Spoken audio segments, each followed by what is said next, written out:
Hi, I'm Heather Warlick. And I'm George Lang. And this is Weekend Look, a discussion of entertainment news in Oklahoma City and the world.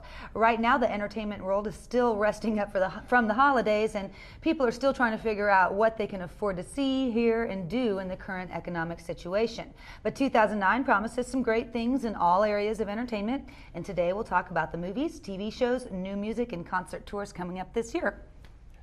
Yes, and so which movies are you most looking forward to this year? Well, my movie of the year is going to be Angels and Demons. Yeah. The Dan Brown adaptation, and the follow-up to the Da Vinci Code. Right, which it's totally a different deal.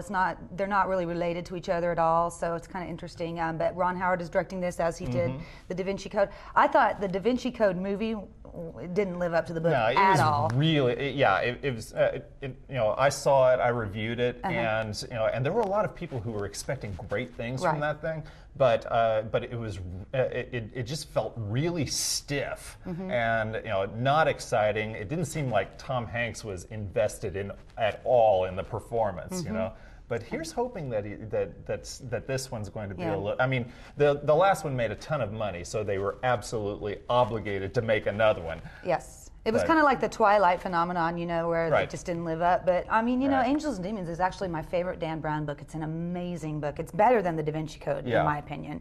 Those follow-ups tend to crossed. be a little bit better. You think? Yeah. Well, I mean, he kind of got his feet wet, and then with Angels and Demons, he starts hitting his stride as a writer, kind of like J.K. Rowling did.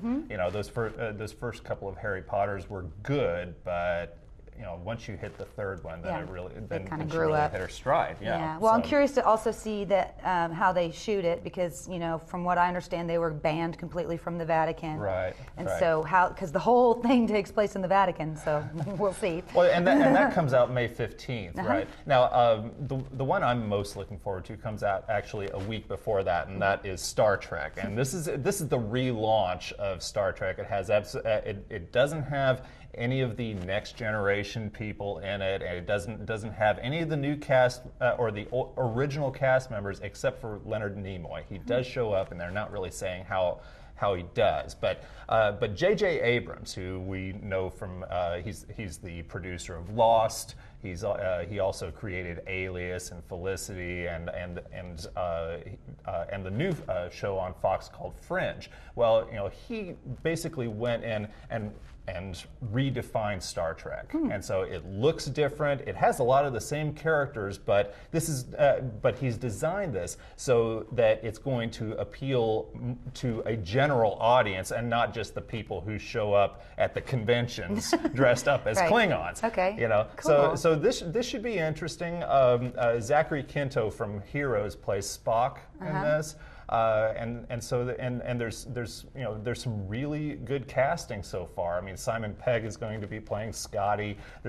So it should be really action packed. It's got a great look to it. Cool. So that's definitely one. So is it based on the original Star Trek? That's right. It's Kirk, Spock, all of those people, but they're played by new young actors. And so that's that one. I mean, if you've seen the trailer, it's amazing. Cool. Check it out on YouTube. Yeah, that sounds awesome. Yeah. So what about CDs? What are you looking forward to? Wow. Okay. Well, CDs, it's No Line on the Horizon, the new U2 album. Okay. They just released a track list today. And there was a little bit of concern about this album because like Kanye West started this rumor that Will.i.am was going to be producing the album, from the Black Eyed Peas. Well, it turned out that was absolutely emphatically not true. Okay, so no My Humps from U2.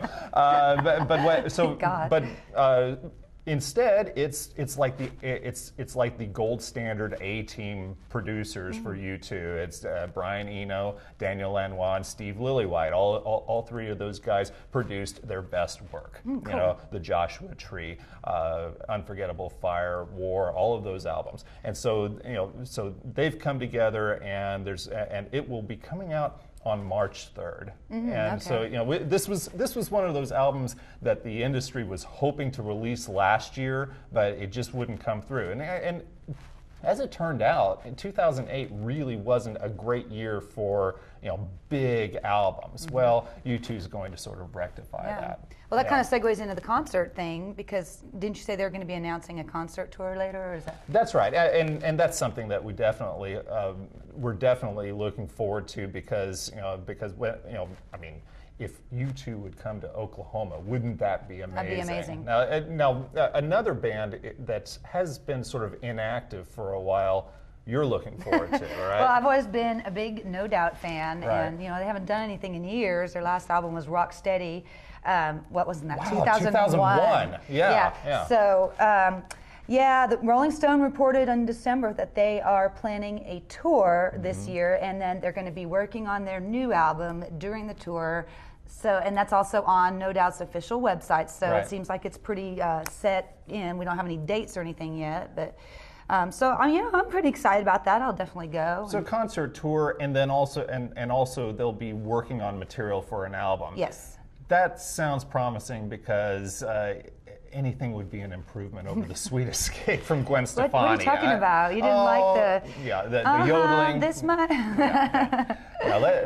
It'd be nice to see her get back together with those guys, because they have really good chemistry. Yeah, they rocked. I mean, back I was living in LA and listening to the old No Doubt, and it's great. So I really hope they come back. Oh yeah, with something. they dominated K-Rock back in the mid to late 90s. Totally. Yeah. So I hope they come back with something new, and then. So I was asking you about the concert situation, because it seems like right. Oklahoma City is hurting for concerts. Why is that, George Lang? Okay, well, the deal is that the Ford Center is being renovated this year, and so between March and about October, there's it's going to be shut down, and they're going to be expanding certain things. There's I've seen the list of things that they are going to be improving there at this facility, and it's pretty amazing. So it'll be nice to see that. Now, in addition to that, we have a new venue in Tulsa, the BOK Center, okay? And so they've been there's been the big push to bring as many A-list top dollar acts into BOK, just as for its first year. Right, Billy Joel and Elton John. That's right. Fleetwood Mac's going to be there in mid 2009. So there are a lot of things that are coming to Tulsa that might have otherwise come here.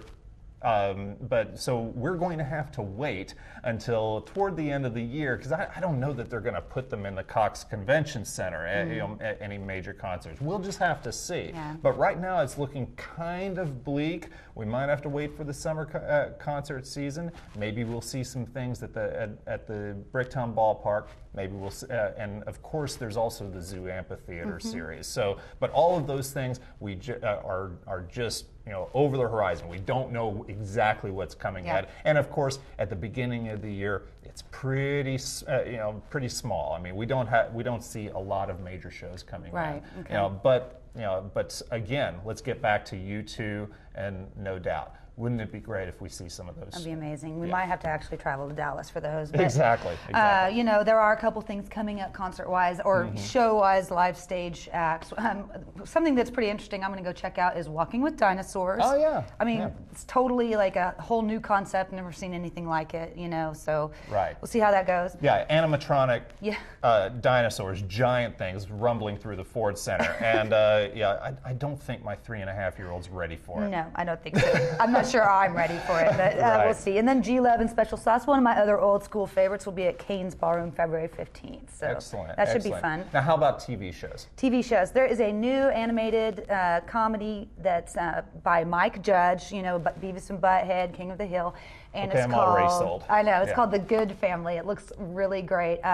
Let's see, it's about like this really politically correct family. Gerald Good is something at a local community college, and he is comes from a long line of educated academic liberals. He's got an adopted son from Africa. He's got a forced vegan dog who just craves meat and tries to eat all the local neighborhood animals and pets.